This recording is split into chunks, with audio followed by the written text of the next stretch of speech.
This is the Grimm's Fairy Tales by the Brothers Grimm. Chapter 25, Rumpelstiltskin. I'm Paula Berinstein from The Writing Show at www.writingshow.com. By the side of a wood in a country a long way off ran a fine stream of water, and upon the stream there stood a mill. The miller's house was close by, and the miller, you must know, had a very beautiful daughter.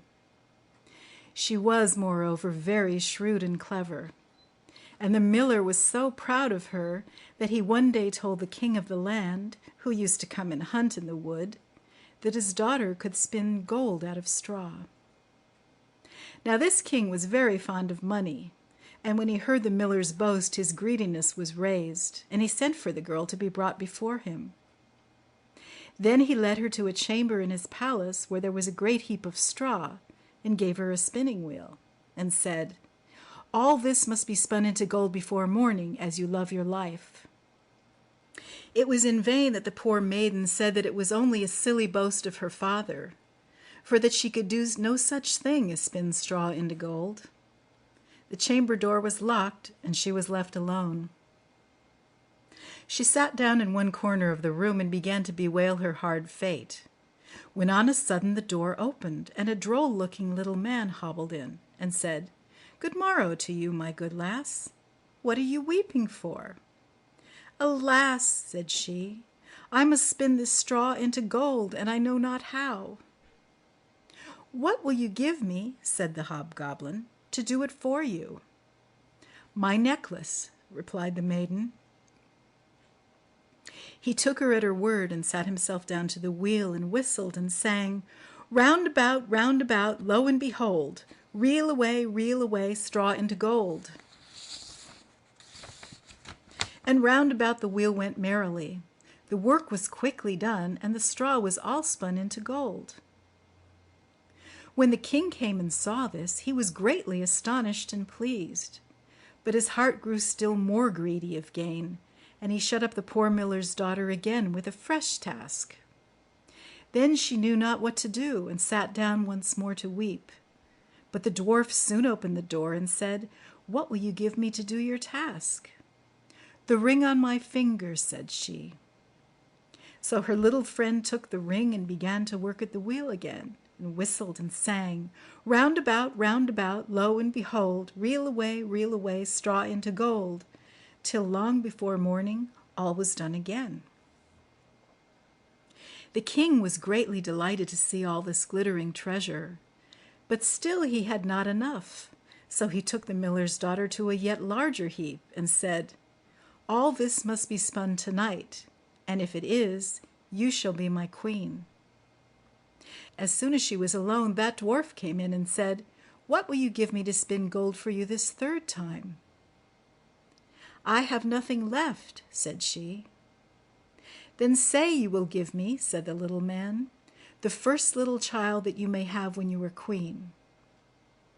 "That may never be," thought the miller's daughter, and as she knew no other way to get her task done, she said she would do what he asked.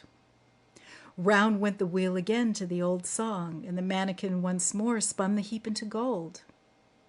The king came in the morning, and finding all he wanted, was forced to keep his word. So he married the miller's daughter, and she really became queen. At the birth of her first little child she was very glad, and forgot the dwarf and what she had said. But one day he came into her room, where she was sitting playing with her baby, and put her in mind of it. Then she grieved sorely at her misfortune, and said she would give him all the wealth of the kingdom if he would let her off, but in vain, till at last her tears softened him, and he said, "I will give you 3 days' grace, and if during that time you tell me my name, you shall keep your child." Now the queen lay awake all night, thinking of all the odd names that she had ever heard, and she sent messengers all over the land to find out new ones.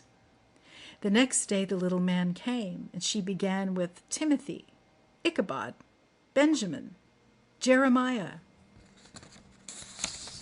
and all the names she could remember.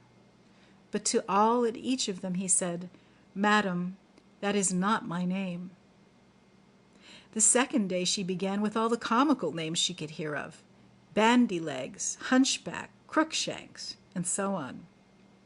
But the little gentleman said to every one of them, "Madam, that is not my name." The third day one of the messengers came back and said, "I have traveled 2 days without hearing of any other names.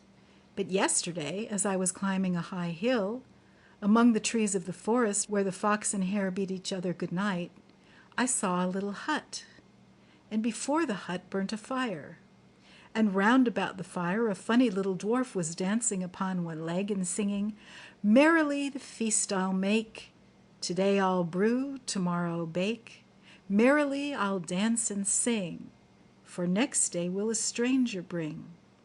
Little does my lady dream, Rumpelstiltskin is my name.'" When the queen heard this, she jumped for joy, and as soon as her little friend came, she sat down upon her throne and called all her court round to enjoy the fun. And the nurse stood by her side with the baby in her arms, as if it was quite ready to be given up. Then the little man began to chuckle at the thought of having the poor child to take home with him to his hut in the woods, and he cried out, "Now, lady, what is my name?" "Is it John?" asked she. "No, madam." "Is it Tom?" "No, madam." "Is it Jemmy?" "It is not." "Can your name be Rumpelstiltskin?" said the lady slyly. "Some witch told you that! Some witch told you that!" cried the little man, and dashed his right foot in a rage so deep into the floor that he was forced to lay hold of it with both hands to pull it out. Then he made the best of his way off, while the nurse laughed and the baby crowed, and all the court jeered at him for having had so much trouble for nothing, and said, "We wish you a very good morning and a merry feast, Mr. Rumpelstiltskin." This is the end of chapter 25.